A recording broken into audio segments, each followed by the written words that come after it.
Olá, sejam bem-vindos novamente ao canal Golpério. Muito se fala da presença da papila ou parcialmente em relação ao sucesso da cirurgia mucogengival. Hoje eu vou demonstrar talvez o vídeo que seja mais importante desse canal.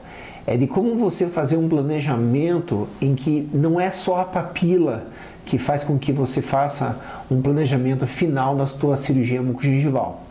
Eu vou em 5 minutos explicar como você vai desenhar seus retalhos, como fazer as suas aferições de caso a caso, mas eles não são só baseados em papila. Por isso, seja bem-vindo a esse vídeo. Obrigado.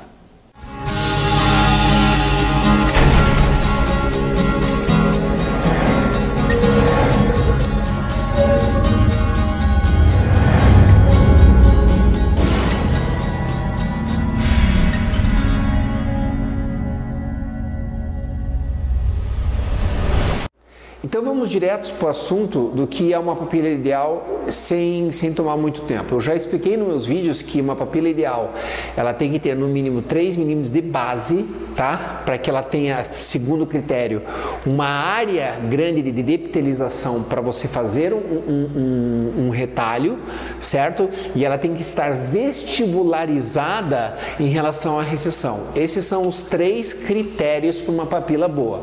Agora, você acredita que só isso vai definir como que você vai fazer teu retalho? Veja então essa situação. Nós temos papilas ideais, tá? Aqui nós temos papilas ideais. E se a gente for olhar, eu não consigo fazer um avanço aqui, enquanto aqui eu consigo fazer um avanço aqui. Então a papila ideal, ela está dinamicamente, aí que vem minha classificação, que eu já mencionei antes, dinamicamente a quantidade de tecido e a profundidade do tecido. Porque simples assim, meus queridos, aqui você vai ter que utilizar o tecido lateral, ou seja, uma papila dupla ou um desvio lateral de retalho. Enquanto aqui você vai ter que usar um retalho avançado, tá? Mais rápido ainda, a gente diz que, a minha classificação diz que se você passar de 1/3, certo? 1/3 do vestíbulo, essa recessão passar de 1/3, você é incapaz de você conseguir fazer um tracionamento bom para a tua recessão.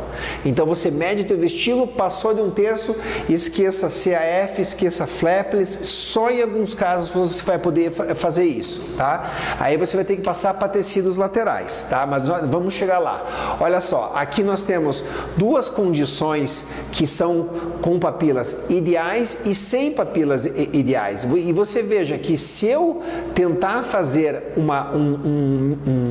um avanço nesse caso aqui, eu tenho que conseguir o avanço e que tenha nutrição nessa região. Como a papila já não é ideal, o que eu explico para o meu paciente? Eu explico para o meu paciente o seguinte, que eu vou conseguir vamos dizer, o meu sucesso através de uma flapless sem envolver as papilas, tá? Ou quando eu fizer uma incisão quando eu tiver 3 milímetros. Mas assim, a papila, se eu colocar esse retalho nesse mínimo conjuntivo que vai me dar, esse retalho não vai fazer a adesão como você quer. Olha só, isso também serve para implantes, tá? Ó, implantes, isso aqui é considerado talvez uma classe 1, papilas gordas, tudo, papila ideal. O que você faz? Faz um conjuntivo, certo? Avança e tem o teu resultado final. Já em casos como esse, olha só, aqui nós não temos uma papila ideal, então a gente já não tem, talvez um recobrimento, mas nós vamos agora, em vez do macro, nós vamos falar no micro. Eu sempre falei que a papila, certo, até a base, ela tem que ser 2 milímetros a mais do que a recessão. Por quê?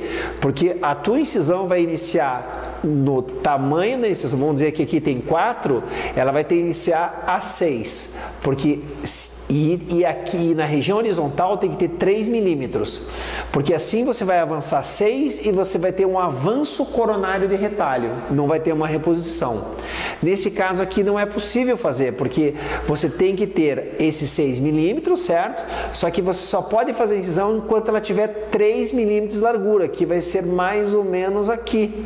Então você vai ter uma condição numa papila, numa recessão com papilas parciais, em que você não vai ter o recobrimento total do caso, certo? Vem aqui, nós temos o recobrimento parcial do caso, tá? Porque ele só vai recobrir, olha lá, ó, onde tem até 3 milímetros de largura, porque por isso que é importante, a gente fala, se algumas papilas elas são parcialmente existentes, mas se tiver uma base de 3 milímetros e a altura 2 milímetros maior do que a recessão, você vai ter esse apoio. Então, casos assim, por exemplo, olha lá, não ultrapassaram 1/3 do vestíbulo, papilas largas, nós temos diferentes tipos de papilas, eu vou avançar, mas eu não posso ter esperança, nesse caso aqui, de ter a recobrimento, porque aqui nós temos a perda interproximal do tecido. Então, nós temos aquela fase dos 3 milímetros e a gente não tem o nível de nutrição, porque, como eu falei, ela está lingualizada. Então, mas a gente aplica uma técnica de CAF, certo? Desepiteliza. Aí você tem 2 tecidos para usar. Olha, você sabe agora nível de vestíbulo, papilas, se você vai usar rotacional, se você vai usar avançado, e só tem 2 produtos para você colocar. Se você tem ceratinizado, você coloca endogame. Se você não tem ceratinizado ou tecido fino, você coloca conjuntivo. Ponto. Não existe mais dois enxertos para restrições gengivais. O que a gente usa é EGL para aumentar o tecido ceratinizado, certo? Então a gente vai fazer a aplicação do endogame porque nós temos tecido ceratinizado nesse caso. E como resultado final, aquela região interproximal nós não vamos ter o nosso recobrimento. O que eu quero dizer é que nós temos que dizer ao paciente que esse caso talvez não tenha recobrimento pelo motivo fenótipo dele, certo? Olha só, um outro caso, por exemplo, aqui tem papilas. Eu não sou muito fã de fazer flapless, mas quando são múltiplas papilas, eu acho que ela é melhor. Flapless em uma papila só, ela só deve ser usada quando ela tem 3 milímetros e papilas ideais e grossas, tecido grosso. Quando você tem muito larga, a flapless em uma só é difícil de você fazer o avanço coronário. Agora, quando você faz uma flapless de lado a lado, aí sim, aí você tem bastante tecido, porque você está fazendo a maxila inteira e você consegue fazer então o teu recobrimento e o teu sucesso. Então é isso. Muito obrigado e espero ver vocês na próxima semana.